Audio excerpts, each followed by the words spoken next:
Welcome to the Retail Focus Podcast, a weekly collection of news, interviews, and information from the world of retail. Welcome to this edition of the Retail Focus Podcast. Trent Kling, happy to be joined by a special guest, Layton Kling, on this week's episode. So instead of just being behind the scenes, Layton will be on mic as our busy schedules lined up. Coming up on this episode, we're going to be talking specialty retail, Sherwin-Williams and O'Reilly, two retailers we haven't talked about in some time. We'll also look ahead to Dollar Tree expanding their delivery services and two retail property groups releasing earnings next week. A reminder that you can check us out on social media, both Instagram and Twitter at Retail Podcast. Additionally, if you enjoy the show, if you like what you're hearing, please do give us a rating. Those ratings help others to check us out on whatever podcast platform you may be listening in on. And we're so happy for all of our listeners to be joining us here as we near the conclusion of year 6 of the Retail Focus Podcast. One final shout out, a big shout out going to our new partner, Feedback Loop. You'll hear more about them later on in the show. But for now, it's time for our approximately quarterly look at the automotive retail space as O'Reilly announces a solid summer quarter. This quarter for them ended September 30th, 2021. And while we've talked about general merchandise and grocery retailers seeing a bit of stagnation in aggregate as far as sales are concerned after such a strong summer in 2020, doesn't seem to be the case, at least so far, for the automotive retail sector, and especially Layton for O'Reilly. Yeah, that's right. And when we dig into the numbers here, we see that O'Reilly delivered a comp sales increase for the third quarter of 6.7%. While that is lower sequentially, year-to-date comps are up 12.9%, so into that double-digit range. We've talked at length about two-year stack numbers for retailers, and O'Reilly's two-year stack looks as good as it does for anybody out there in the retail landscape. Last year's third quarter saw a 16.9% increase. As such, on a two-year stack basis, again, O'Reilly's comps are up 23.6% with no immediate signs of slowing. However, overall sales of the company did see a strong increase as well, an 8% increase or $272 million increase up to $3.48 billion in terms of absolute dollars for their top line revenue. Much of this came from their comp sales increases, but they also experienced a benefit from store expansion. Trent has talked a lot about this in the past. O'Reilly continues to grow via expansion and also renovate existing stores, all while basically closing no stores whatsoever. In fact, they didn't shutter any stores for the third quarter, opening 30. However, fiscal year to date, they only closed about 2 stores, and now they have 148 more stores now than they did at this time last year. In terms of total store count, they are up to 5,740 in the United States. The complete lack of closures is one reason why those in retail real estate have been so bullish on O'Reilly's in the past few years. Between O'Reilly and AutoZone, they have been two of the hotter commodities on the commercial real estate market, where Advance Auto, let's say, who has been closing stores with regularity in an effort to bring their operations in line after their deal with CarQuest, regularly trades at cap rates 1 to 2 points higher than O'Reilly and the aforementioned AutoZone. So we should mention that comps for them don't include sales of specialty machinery, sales to independent parts stores, or sales to team members, those O'Reilly team members there making in-house purchases. And they've seen incremental top-line benefits actually from all of those areas. However, specific forms of online sales, they said, basically those that do touch their retail outlets, were included in the comp numbers. So two important factors to take into consideration there. This does include also sales from their ship-to-home program, as well as buy online, pick up in store. As far as the month-by-month breakdown, Trent, they said September was their strongest month, but none of the months really stood out as far as their typical seasonal cadence is concerned. Gross profit for them did increase in lockstep with net sales, up 8% as well. So that's really saying that operationally they're being quite efficient. However, their net income didn't really go in lockstep with that 8% figure, growing 6%. The lower growth was as a result of increased selling, general, and administrative expenses, which we've seen a fair number of retailers note as 2021 wears on. Still, their earnings per share of $8.07 per diluted share was a 14% increase over last year's $7.07. This was a slight, let's say less than 1% beat on analyst estimates, so still pretty good there. The reason their earnings per share grew at a greater rate than the net income was largely due to fewer outstanding shares out there. O'Reilly, of course, publicly traded company, and that's why we have this information. But they've been doing a lot of share buybacks, Trent. 75 million shares outstanding last year, just 69 million shares this year. So about a difference of 6 million shares they bought back. So Layton covering the numbers there. Let's talk about some other information they brought up on the call for the company. One thing I did want to add to Layton's point regarding O'Reilly and AutoZone being hot commodities on the commercial real estate market. Oftentimes you get a sense of not just the market's bullishness on a company, but just the overall sense of security and growth surrounding a company. So you'll see right now retailers like O'Reilly, AutoZone, Sherwin-Williams, who we'll talk about later on in the show, all trading at lower cap rates, meaning higher perceived security, right there in line with some of the QSRs actually that we're kind of seeing. So that's the reason we bring that up. It's just kind of an interesting note there, because as far as retailers are concerned, you can always look at a retailer and find something to be optimistic about, but by and large, it seems like the overall marketplace very, very happy with the performance of O'Reilly's Auto Parts over the last 5 years. Now, one of the things that they did talk about as it relates to real estate on the call was their growth in overall store count. As Layton mentioned, they added stores this past quarter, they've added stores this past year, and CEO Greg Johnson came out and said they are still on track to open 175 to 185 net new stores for their 2022 fiscal year, noting that they still have 1 quarter left, of course, in this fiscal year.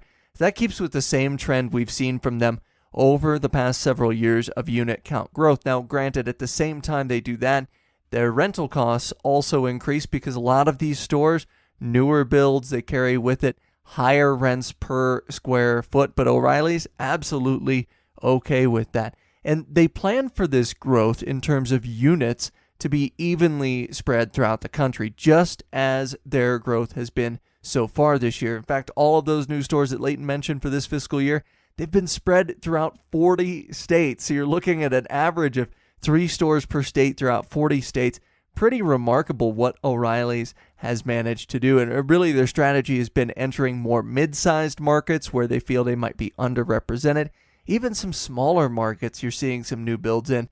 And then continuing to build out their urban markets with no particular area of the country as their target. And one of the things they are attempting to do with some of these newer stores is specialized stores within a market. You might have a market where one store specializes in a particular type of part or a particular genre of part, and then you have another store across town that maybe specializes in something else, to make sure that inventory is always close to the customer wherever they happen to be throughout the country. Now, do-it-yourself sales for O'Reilly, they continue to be strong. This was slightly actually negative if you look versus last year, but it did outperform their expectations. And keep in mind, DIY sales for O'Reilly last year absolutely through the roof. A lot of people were, of course, at home working on cars, really catching up on some of that maintenance that they had deferred for a long time. And O'Reilly thought going into this quarter that this might suffer a little bit because there's a lot of pricing pressures there. In fact, you saw a 5.5% increase this quarter over last year's quarter in same SKU prices. So as a result, they saw an increase in ticket size for the third quarter that was driven by that. And all of this is as a result of inflationary impacts and sourcing goods for O'Reilly that have been passed on to the customer. Even still, despite that, DIY customers are coming in roughly the same amount as they did last year and buying roughly the same amount as what they did last year, at least on a dollar level. Now, O'Reilly did mention that they want to kind of caution everyone here as they look ahead, because O'Reilly's anticipates that continued price increases may result in some of their lower income customers, who do make up a decent portion of their customer base, because you talk about oftentimes a customer base that maybe might be underbanked, as an example, difficult to get those used cars, difficult to get the new cars. So they instead opt to fix the car that they have currently. But some of these lower income customers, O'Reilly's is worried that they will defer maintenance until they have enough money to be able to afford a part that might have gone up 10 to 15% because of inflation. And this could cause a potential decline in traffic, especially as some of these consumers have to make choices increasingly between essential goods at retailers like grocers and general merchandisers versus maybe fixing that auto part on their car that they feel like they can put off for 2, 3, 4 more months. Overall, though, other macro level factors for O'Reilly's, like shortages of new and used cars, I think that's something that we haven't really talked about on the podcast, but something that's pretty well recognized throughout the country. Not a lot of new and used cars compared to where they were 2 years ago for various reasons during COVID, but that's keeping the sales cadence up at O'Reilly too, despite any benefit from that government stimulus disappearing. And that is also something that O'Reilly's mentioned, is that, hey, our sales to the DIY customer still maintained a pretty decent level, even though you're seeing the benefits from that government stimulus really begin to fall off. And Layton, one final thing we'll note has to do with inventory, because inventory and keeping things in stock has been a major topic of conversation for retailers all across the U.S. Yeah, right now, we'll talk about them in a little bit, but supply chain issues, of course, being really a pain point for many retailers due to some issues with docks in Long Beach, etc. As far as inventory is concerned with this company, they did see a slight increase in inventory on hand at the end of this year's quarter versus last year by about 3%. This is a positive for them, as they believe their historical position of strong in-stocks has really placed them in a positive light in their customers' minds. They've actively attempted to increase inventory levels as a result, trying to get in front of supply chain issues in an effort to stockpile. And when we say that they're trying to add inventory, it's not just at the company level. They said they wanted to expand store-level inventory as well. For example, their store-level inventory was up just around 1%, despite inventory gains of around 3% as a company in the last year. They would basically prefer as little product as possible sitting in their distribution centers and want it as close to the customer as possible, particularly in their stores that serve as regular hubs. Overall, their aim is to add even more in the way of inventory, above and beyond this past year's slight increase, and have targeted 2022 as a year in which you'll see a significant spend flow towards inventory additions. They would have done it actually a little bit sooner, but they did say much of their inventory focus has been on just keeping the store stocked with high turnover items in 2021. Currently, inventory per store sits around 633,000, which is down from the beginning of the fiscal year. Yeah, it is up slightly, as you mentioned, from this time last year, down since the beginning of the fiscal year. And part of that is because of record turnover of inventory they've seen over the past couple of quarters. Some of the ratios they use to track such things, setting all-time records for the company. So O'Reilly doing a great job in terms of the sales front. Now it's just a matter of bulking up that inventory, and I think that, along with further brick and mortar expansion, something to watch out for O'Reilly over the next year. Well, with that, our first news segment comes to a close. We'll be right back after this break to talk about another specialty retailer in Sherwin-Williams and whether they were able to indeed cover the world in the latest quarter.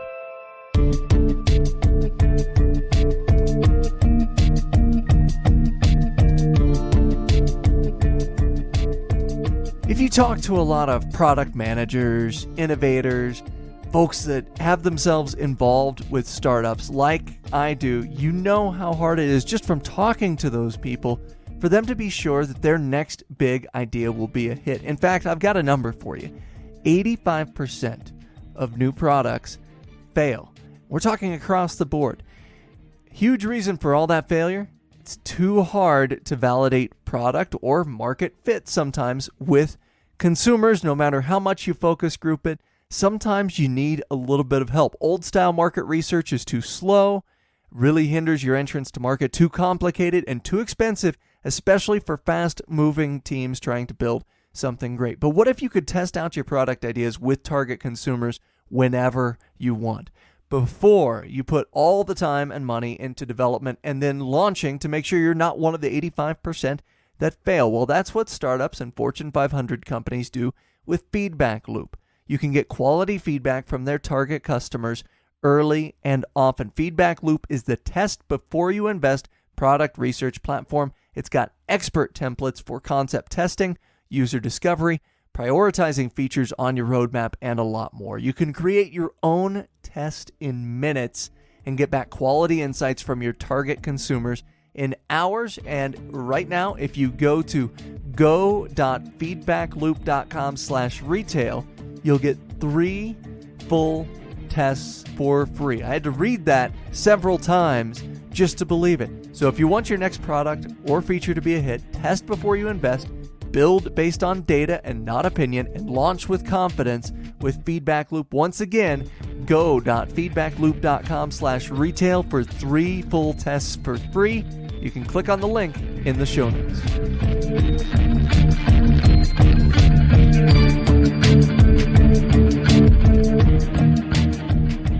We kick off the second half of our show with Sherwin-Williams. They deliver a slight earnings beat this week as well. By slight, we mean 2 cents over where analysts had them expected. But Layton, the reason we're talking about them here today, we are both fans of this company. We know this company well, and we haven't discussed Sherwin-Williams for quite some time on the show. My show notes said about a year since we've talked about this company.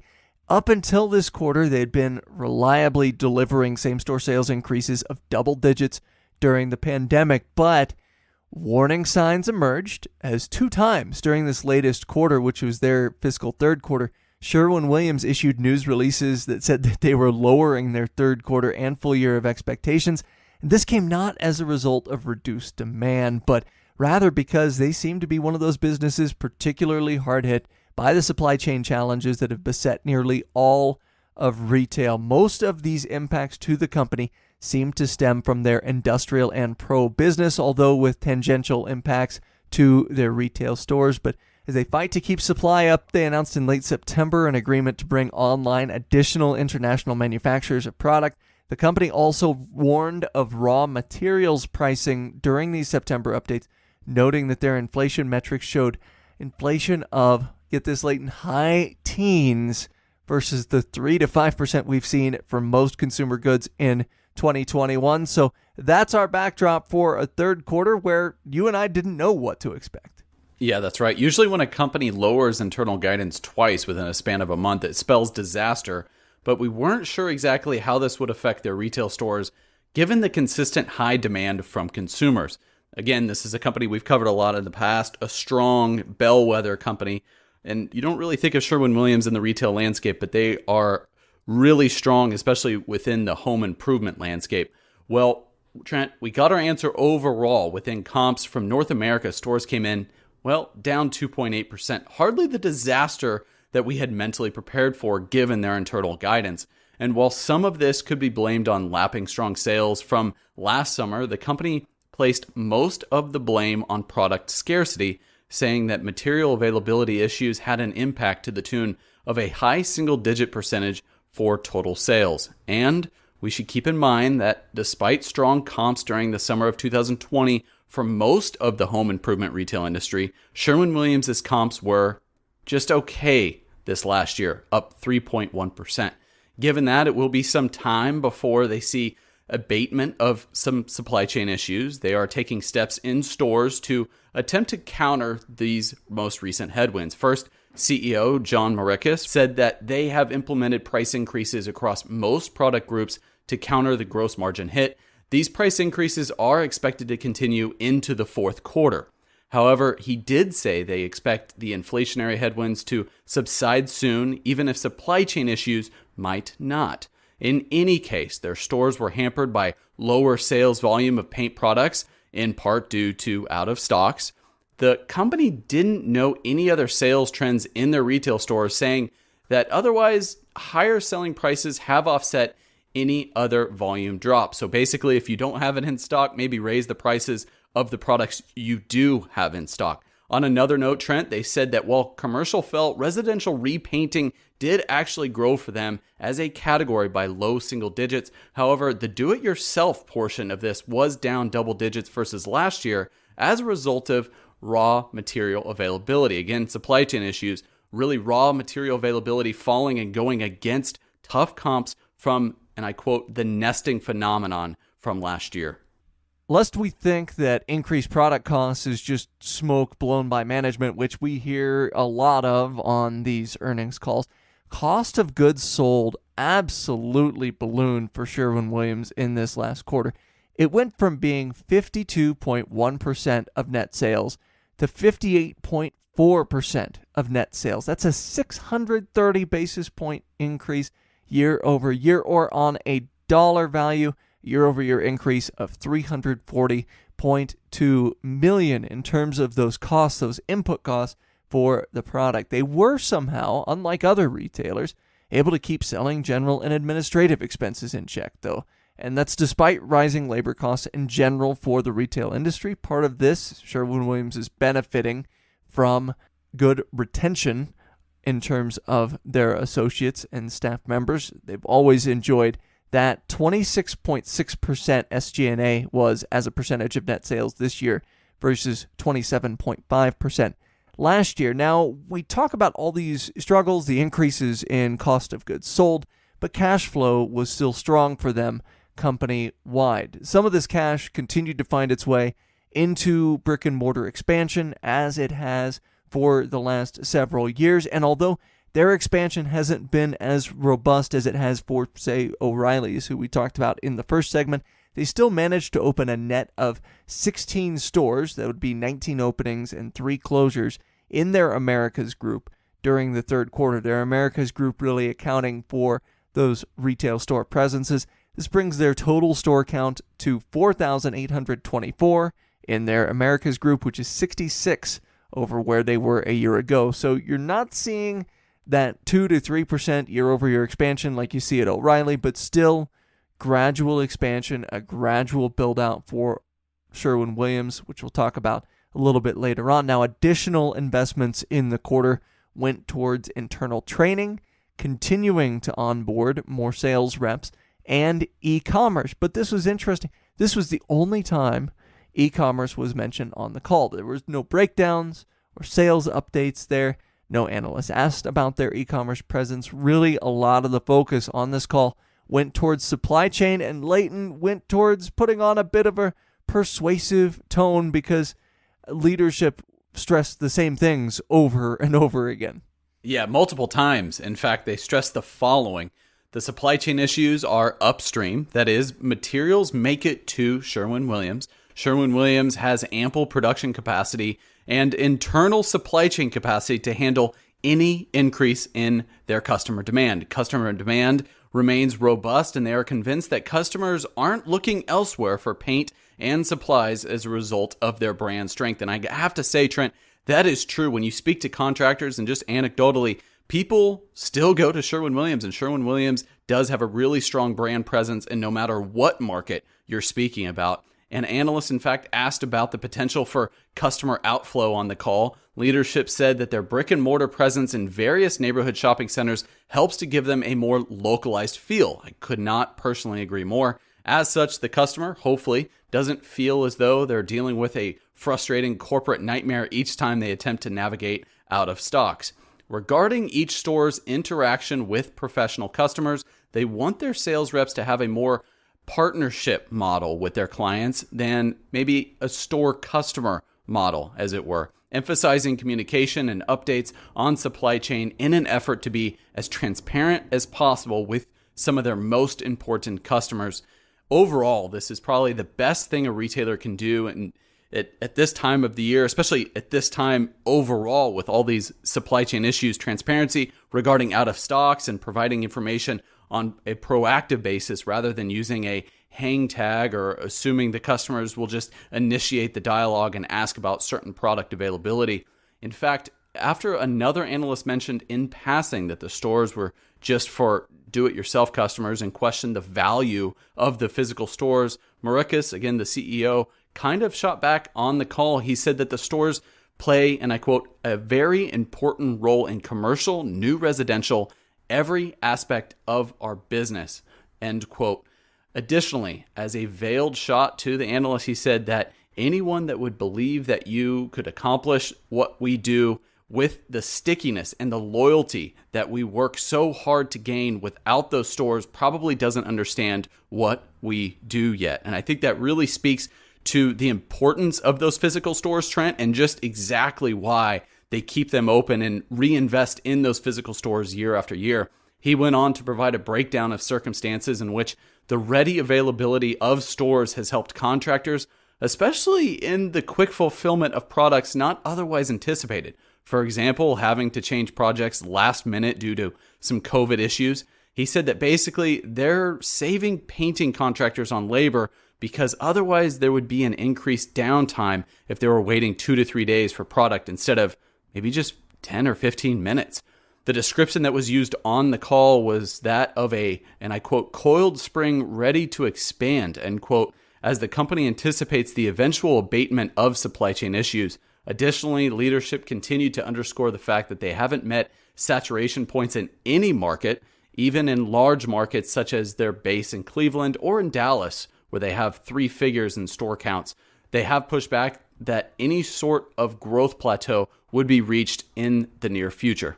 The idea, as Mauricus explained, is that when they add a new store to an existing market, this is as a result of one store being saturated. So adding a new store has the effect of not just spreading out the business, but relieving that pressure and opening up the existing store to business that they might not otherwise be able to fulfill.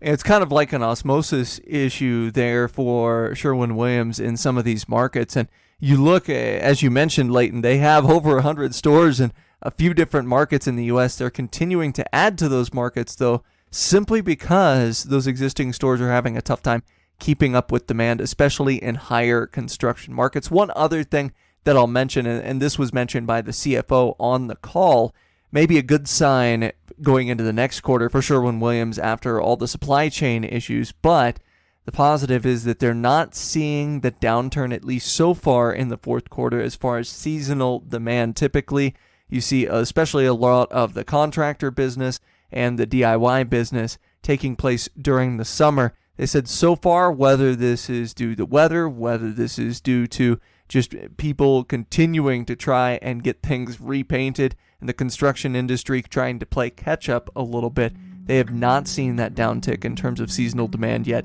here in the fourth quarter. So it might be a positive for Sherwin-Williams heading into the last couple of months of the year.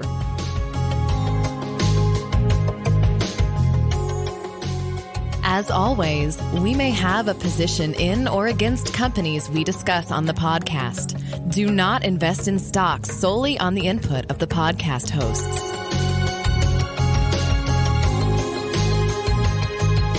We've reached the final segment of the Retail Focus podcast, a segment we call Looking Ahead. Each Layton and I have a story that we'll discuss here. But Layton, before we get to your Looking Ahead, I did want to ask you this because we've heard so much. If you go to any retail news outlet, if you read any news outlet at all or watch any news outlet at all, you're hearing about the issues with shipping containers, the issues with ports, and of course you live very near one of the largest, if not the largest port in the United States. So what are you seeing kind of on the ground there, and what's been the talk by where you're at there in Orange County?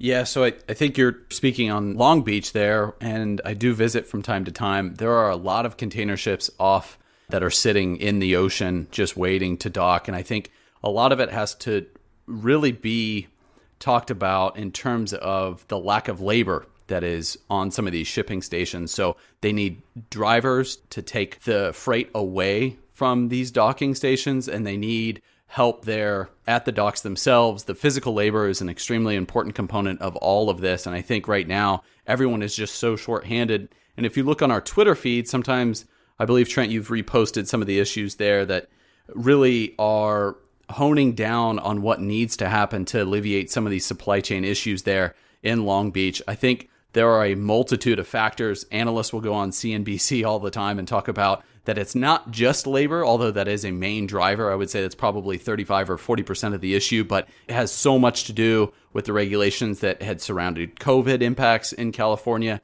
and other issues as well that just really complicate the issue. And overall, you have around $23 billion, I believe, worth of freight that's sitting now in or on the ocean on these cargo ships. And so it is not, number one, a simple issue. And number two, when they are able to hone in on the different things that are impacting the situation negatively, it's going to take a lot of time to alleviate these pressures. And so it's not going to be a fix that you'll see in the next few months, which is why you see a lot of retailers, Target in particular, one of our most favorite general merchandise retailers, really saying that they'll do whatever it takes to get the products to their shelves just in time for this holiday season, because Black Friday, as we all know, is right around the corner. Well, given that note, and speaking of Black Friday, my looking ahead story is regarding a couple of earnings reports for next week. And although these earnings reports will look back, I think it's important to hear what they're saying so far about the fourth quarter. And I'm talking about earnings from Tanger Outlets and Simon Property Group, among other REITs. They'll be announcing these earnings next week. And I'm anxious to see, first of all, of course, how summer traffic held up for both. They're in somewhat different sectors, although Simon does have outlet centers as well. But I am really looking forward to these earnings calls to see what exactly leadership at these companies says about the fourth quarter coming up and what they've seen so far as traffic in October. By the time those earnings calls take place, it will have been November. They'll have 1 month kind of in the bag in Q4, so to speak. But more importantly, they'll have 1 month of an October that was supposed to be a very high traffic holiday shopping month. If you've listened to the show at all over the past couple of months, you've heard us talk about these projections, about the holiday shopping season being lengthened because of the supply chain issues that Layton just finished talking about in terms of especially bringing product in through those ports.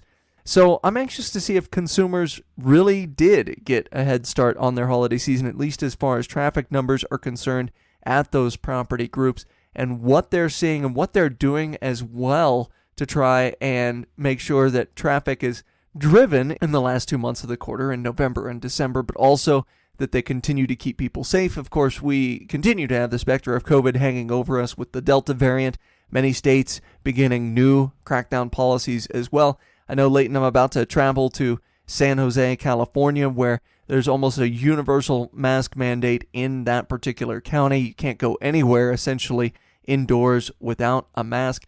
And areas of the country differ greatly as far as that's concerned, but it seems like some of the restrictions in some areas of the country are just getting a little bit tighter. So you have to wonder if some of these property groups are a little bit concerned about that too, especially with Black Friday traffic, as we've talked about on the show, seeing an increase over where it was last year. Well, Layton, I know you wanted to look at the dollar store segment this week for your looking ahead.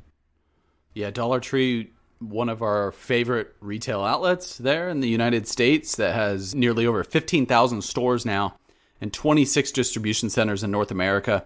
This story, I'll try to keep it short. This has to do with 1 hour delivery. So Dollar Tree announced that they're expanding an existing partnership with a company that we all are aware of in Instacart. Instacart's going to be adding a lot more stores to their program. Overall, Trent, this has been a program that has evolved over the last year and a half. First, it became a 275 store pilot with same-day delivery. Family Dollar expanded that in early 2021. So in January of 2021, they expanded that to 6,000 stores across the U.S. with that new collaboration. No longer a new collaboration, Trent. So they're gaining around 7,000 stores to around 13,000 Dollar Tree and Family Dollar stores. Family Dollar was the first, as I mentioned, to be a part of this program. Dollar Tree was added in August of 2021. So what does this mean for the consumer? Well, if you're a customer of Dollar Tree or Family Dollar, you have a Family Dollar or Dollar Tree close to you, it's probably going to mean that you can get a bunch of household items within an hour or two thanks to this same-day delivery platform via Instacart. Dollar Tree was very explicit. You can't go on Dollar Tree's site to order these items from different sectors. You have to go to Instacart. So instacart.com/dollar/tree, and you can get all sorts of items, Trent. However, don't expect the same level of inventory as you would get by going into a physical store. So as we know, there are thousands of SKUs in any one Dollar Tree or Family Dollar store. On instacart.com, again, /Dollar Tree, you can see that they have kitchen and dining, beauty, personal care, pets, and some bath items. Within each category, let's choose electronics because I'm doing this live as we're speaking right now on the podcast, Trent. If you click on electronics, there are actually only 4 to 5 items. They're all just batteries. And so I think this really speaks to how this has an opportunity to grow over time, but really also speaks to the constraint in terms of overall SKU availability that they have on their platform right now. But overall, this really speaks to the fact that they believe in this platform, and the CEO had a huge positive sentiment and said that they're really trying to focus on meeting their customers' evolving needs. And he said that they're pleased to expand their Instacart partnership to provide even more households across the country with convenience and value on everyday products. So when he says everyday products, it really speaks to the fact that they don't really have a broad platform, a huge amount of availability on Instacart's website. But it really does speak to the fact that customers, believe it or not, really want these cheaper items within 1 to 2 hours and to be on their doorstep. So I am curious as to how this is going to play out, but presumably the 2 pilot programs up to this point were successful. And I'm curious too to see if they extend it out to all North American stores. They have about 2,800 more stores to roll this out to if they so desire. I hope all our listeners out there really need those batteries from Dollar Tree as well. Well, thank you, Layton, for joining the show this week. That'll do it for us. Once again, big thanks to our partner, Feedback Loop. In next week's podcast, we'll be joined by Mike Webster of Oracle. He'll be discussing consumer trends and findings going into 2022, a few holiday trends as well from Oracle data. So happy to have him rejoin the show, and we'll be back with you approximately 7 days from now. This has been the Retail Focus Podcast. For more, visit our website at retailfocuspodcast.com and subscribe on iTunes or Stitcher. Follow us on Twitter at Retail Podcast.